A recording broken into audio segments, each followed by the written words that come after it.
Hi అండి. అందరూ ఎలా ఉన్నారు? నేను ఈరోజు ఈ వీడియోలో గోధుమ పిండి యూజ్ చేసి 2 స్నాక్ ఐటమ్స్ అయితే చేసి చూపిస్తున్నాను. ఫస్ట్‌దైతే గోధుమ పిండి చిప్స్ అండి. దానికోసం ఒక బౌల్‌లో 2 కప్స్ గోధుమ పిండి వేసుకొని దాంట్లో 1 స్పూన్ ఉప్పు, కారం, అలాగే 1 స్పూన్ జీలకర్ర, అలాగే 1 స్పూన్ వామును కూడా బాగా నలుపుకొని వేసేసుకోవాలి. అలాగే దీంట్లో హాఫ్ టేబుల్ స్పూన్ పసుపు కూడా వేస్తున్నా అండి కలర్ కోసం. వేసుకుంటే వేసుకోవచ్చు, లేకపోతే స్కిప్ చేయొచ్చు. అది మీ ఇష్టం. అలాగే 4 టేబుల్ స్పూన్స్ కాచి చల్లార్చిన నెయ్యిని వేసుకుంటున్నాను. దీని బదులు మీ దగ్గర బటర్ ఉన్నా యూజ్ చేయొచ్చు. ఇంకా గోరువెచ్చని వాటర్ని కూడా మిక్స్ చేసుకుంటూ ఈ పిండిని మొత్తం కలిపేసుకుందాము. చపాతీ పిండిలాగా కొంచెం గట్టిగా కలుపుకొని పక్కనుంచుకోవాలండి. మిడిల్లో కొంచెం కొంచెంగా నేను వాటర్ స్ప్రింకిల్ చేసుకుంటూ కలుపుకుంటున్నాను. ఒక 5 మినిట్స్ పట్టిద్దండి. పిండి అయితే బాగా కలిసిపోవాలి. ఉప్పు అది సరిపోయిందో లేదో మీరు చూసుకొని అడ్జస్ట్ చేసుకోండి. ఒక 20 మినిట్స్ కలిపిన పిండి పక్కన పెట్టుకున్న తర్వాత మళ్ళీ ఒకసారి పిండి అంతా మిక్స్ చేసుకొని మనకి చపాతీకి కావాల్సినంత క్వాంటిటీలో ఉండలు చేసుకొని పక్కన పెట్టేసుకోవాలి. ఇప్పుడు దీనిపైన కొంచెం పొడి పిండిని చల్లుకుంటూ చపాతీలాగా రుద్దేసుకోవటమే. కొంచెం పల్సగా రుద్దుకోవాలండి. పెద్ద చపాతీలాగా రుద్దేసుకున్న తర్వాత నేను ఫోర్క్తో చిన్న చిన్న హోల్స్ అయితే పెడుతున్నాను. ఎందుకంటే పూరీలాగా పొంగకుండా ఉండాలి చిప్స్ అని చెప్పి. హోల్స్ అన్నీ పెట్టేసుకున్న తర్వాత నేను కటింగ్ రోలర్తో పీసెస్లా చేసేసుకుంటున్నాను. మీకు ఏ షేప్లో కావాలన్నా కట్ చేసుకోవచ్చు. నేనైతే స్క్వేర్ షేప్లో చేసేసుకుంటున్నాను. ఇలా కట్ చేసుకున్న పీసెస్ అన్నీ ఒక ప్లేట్లో తీసి పక్కన ఉంచుకోవాలి. ఆ తర్వాత ప్యాన్లో కొంచెం ఆయిల్ వేసుకొని ఆయిల్ హీట్ ఎక్కిన తర్వాత మనం కట్ చేసుకున్న పీసెస్ని కూడా విడివిడిగా ఒక్కొక్కటి వేయాలండి. వన్స్ బాండీలో అన్ని పీసెస్ వేసిన తర్వాత ఒక 2 మినిట్స్ కదిలించకూడదు. మెత్తగా ఉంటాయి కదా, అన్నీ కలిసిపోతాయి. 2 మినిట్స్ తర్వాత గెంటెతో కలుపుకుంటూ ఫ్రై చేసుకోవాలి. లో టు మీడియం హీట్లో పెట్టుకొని మాత్రమే ఫ్రై చేసుకోవాలి. కొంచెం టైం పట్టిద్ది. వన్స్ చిప్స్ బ్రౌన్ కలర్లో వచ్చేసిన తర్వాత తీసేసుకోవటమే. క్రిస్పీగా వస్తాయండి. మీరు ట్రై చేసి చూడండి.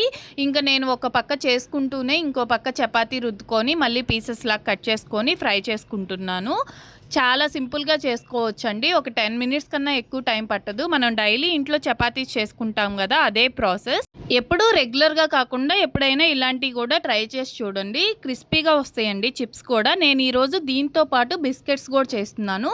2 కప్స్ గోధుమ పిండికి 1 కప్ షుగర్ పౌడర్, అలాగే హాఫ్ కప్ నెయ్యిని తీసుకొని షుగర్ పౌడర్ని నెయ్యిలో మెల్ట్ చేసిన తర్వాత పిండి వేసుకొని కొంచెం కొంచెంగా వాటర్ మిక్స్ చేసుకుంటూ కలుపుకున్నాను. ఇప్పుడు ఈ పిండిని ఒక 20 మినిట్స్ పక్కన పెట్టి ఆ తర్వాత మళ్ళీ ఒకసారి కలుపుకొని చపాతీలాగా రోల్ చేసుకోవాలి. మరీ పల్చటి చపాతీలా చేసుకోవక్కర్లేదు. కొంచెం పిండిని నార్మల్ చపాతీలాగా రోల్ చేసుకొని ఆ తర్వాత ఇలా 4 సైడ్స్ నేను చూపించినట్టు ఫోల్డ్ చేసుకోవాలి. ఇలా ఫోల్డ్ చేసుకుంటే మనకి బిస్కెట్స్ లేయర్స్లా వస్తాయండి. అలా వన్స్ ఫోల్డ్ చేసుకున్న తర్వాత మళ్ళీ మనం చపాతీలాగా రుద్దేసుకోవటమే. చపాతీని పల్చగా అయితే రుద్దకూడదండి. వన్స్ చపాతీలాగా రుద్దేసుకున్న తర్వాత నేనైతే నా దగ్గర ఈ చిన్న మూత ఒకటి ఉంది. సో ఈ మూతతో నేను బిస్కెట్స్ లాగా షేప్లో కట్ చేసుకుంటున్నాను. మీకు కావాల్సిన షేప్లో అయినా కట్ చేసుకోవచ్చండి. సో నేనైతే బిస్కెట్స్ కోసం అని చెప్పి ఈ మూతతో కట్ చేసుకుంటున్నాను. అలా కట్ చేసుకున్న తర్వాత ఎక్సెస్ పిండిని అంతా తీసేసుకొని మళ్ళీ సేమ్ ప్రాసెస్ రిపీట్ చేయటమే. ఇప్పుడు ఈ బిస్కెట్స్ అన్నీ నేను ఒక ప్లేట్లోకి అయితే తీసి పెట్టుకొని ఇంకా రిమైనింగ్ పిండిని కూడా చపాతీలాగా చేసేసుకొని ఆ తర్వాత బిస్కెట్స్ లా కట్ చేసుకొని ఆ బిస్కెట్స్ని ఒక ప్లేట్లో అయితే తీసి పెట్టుకున్నాను. నేను కొంచెం పిండే కలుపుకున్నాను కాబట్టి మొత్తం ఒకేసారి చేసి పెట్టుకుంటున్నాను. మీరు కావాలంటే సపరేట్గా అయినా చేసుకోవచ్చు. బిస్కెట్స్ అన్నీ చేసుకొని రెడీగా ఉంచుకున్న తర్వాత ప్యాన్లో ఆయిల్ వేసుకొని సిమ్లో పెట్టుకొని ఆయిల్ హీట్ చేసుకోవాలి. ఆయిల్ ఎక్కువ కాగకూడదండి ఈ బిస్కెట్స్కి. సో ఆయిల్ కొంచెం కాగిన తర్వాత మనం చేసి పెట్టుకున్న బిస్కెట్స్ అన్నీ ఒక్కొక్కటిగా విడివిడిగా వేసుకోవాలి.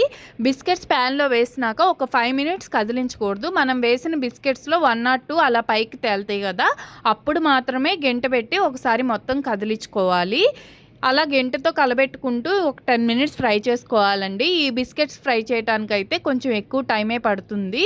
సో నిదానంగా ఫ్రై చేసుకోవాలి. వన్స్ బిస్కెట్స్ బ్రౌన్ కలర్లో వచ్చేసిన తర్వాత తీసేసుకోవటమే. మన టేస్టీ బిస్కెట్స్ అయితే రెడీ అయిపోయినట్లే.